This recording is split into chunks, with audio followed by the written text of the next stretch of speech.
पुन्हा एकदा स्वागत आहे नागेश्वर झुंगा या चॅनलवर. या व्हिडिओमध्ये आपल्याला बघायला भेटणार आहे अतिशय सुंदर असं भव्य प्रवचन. लाईक करा, शेअर करा आणि सबस्क्राईब करायला विसरू नका नागेश्वर झुंगा या चॅनलला.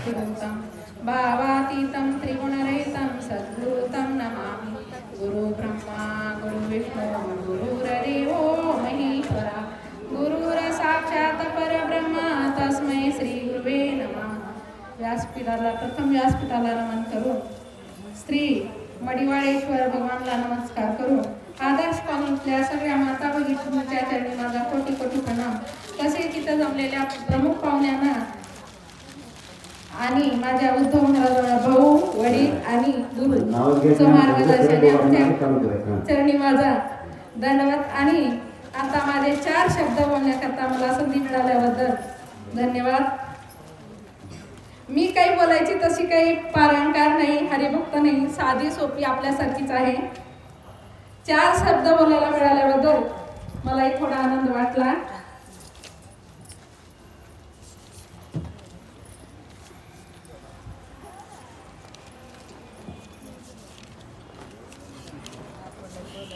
सद्गुरु सारिका असता पाठीराखा, इतराचा लेखा कोण तरी.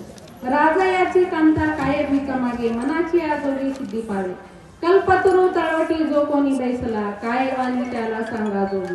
ज्ञानदेव म्हणे तरलो तरलो आता, उद्धरलो तर गुरु कृपे.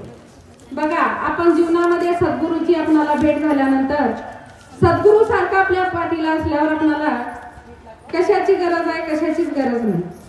जीवनामध्ये सद्गुरू ही एक सर्वात मोठी गोष्ट आहे आणि ते आपण गुरु करून घेतल्यानंतरच कळणार आहे सगळ्यांना.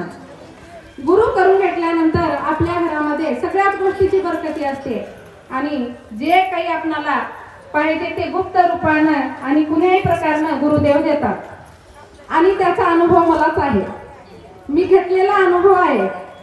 म्हणून सद्गुरू सारिका असता पाठीराखा. सद्गुरू आपल्या पाठीला असल्यावर आपला उजवा हात धरून सद्गुरू देव असतात आणि असतात म्हणूनच आपण चांगल्या प्रकारे चालतो.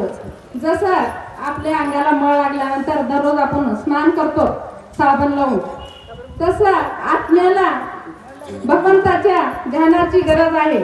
आत्म्याला जर शुद्ध करायचं असेल तर भगवंताचं स्मरण करावं लागते आणि ते स्मरण करण्याकरता मार्ग दाखवण्याकरता गुरु लागतात. गुरुशिवाय आपणाला साधन नाही. असाच एकदा एक राजा होता आणि त्या राजाला 7 मुली होत्या.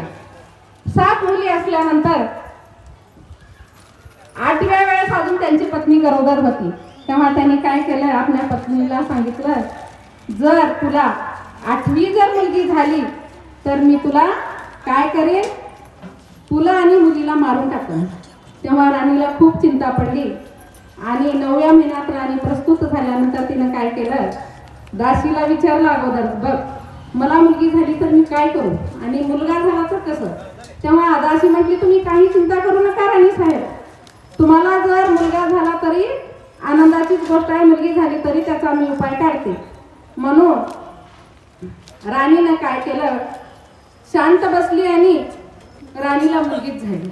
मुलगी झाल्यानंतर राणी दुःखी झाली आणि दासीनं काय केलं, राजाला कळवलं की तुम्हाला मुलगा झालाय, 7 वर्ष तोंड बघायचं नाही. 7 वर्ष तोंड बघायचं नाही म्हटल्यावर राजाला आनंद झाला. मुलगा झालाय ठीक आहे, पण 7 वर्ष तोंड बघायचं नाही म्हटलं चालतंय. 7 वर्षाच्या नंतर तरी मी माझ्या मुलाचं तोंड बघू शकेन. मग त्या मुलीला मुलाचे कपडे घालण्यात आले.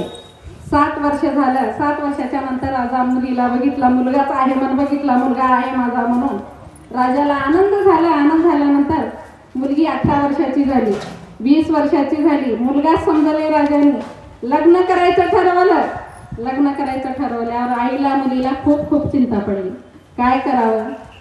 तेव्हा आई का म्हणते मुलीला, जा माय आता काही करू नको, घोड्यावर बस, राणी म्हणते, आणि कुठंतरी आत्महत्या कर, कुठंतरी लपून बस, आता परीक्षेची वेळ आहे. तेव्हा ती मुलगी काय करते, घोड्यावर बसते आणि जाते, दूर दूर जंगलात जाते. आणि ज्ञानेश्वर महाराजाची आषाढी वारी होती आणि पालखी चालली होती.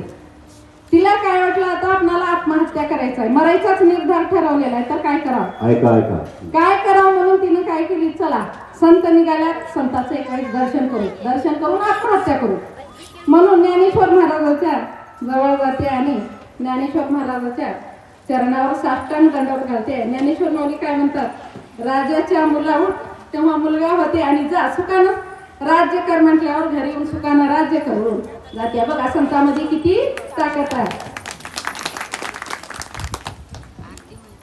सहज म्हणायची एक